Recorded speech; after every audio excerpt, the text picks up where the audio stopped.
Let's bring in Tyson Fedor now, who's been tracking new data around consumer spending. And Tyson, Canadians are feeling more optimistic about their finances and debt despite the economic uncertainty globally. Well, Tara, 88% of Canadians saying they're feeling pretty good about consumer debt, rise of 9 points from the previous quarter. That's new data from MNP that asks Canadians just how they feel about consumer debt and their finances. Many feeling quite optimistic at this point, but it's the mindset where they're safeguarding their finances that's really making the difference from the influx of uncertainty.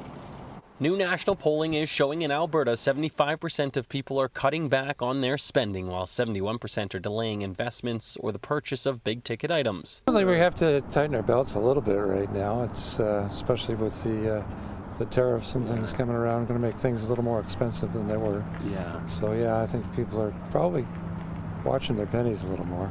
Calgarians remain busy on a Monday out shopping for the latest spring finds, but many are becoming a little more aware of what they are spending their money on. I feel like you think about it more, right? You make sure of your purchases. You don't buy things you think you might need. You do the stuff you really need. I think people should just be cautious, mindful, and quit jumping up and down and thinking the world's coming to an end, because it's not. Ipsos polled 2,000 Canadians on behalf of MNP.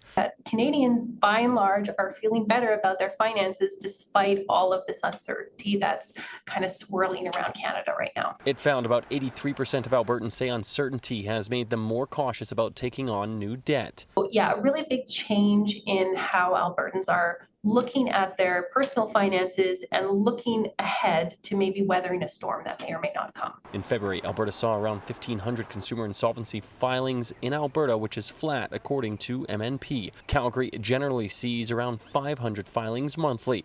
Most of those are consumer proposals and not bankruptcies, which means people have the stable income.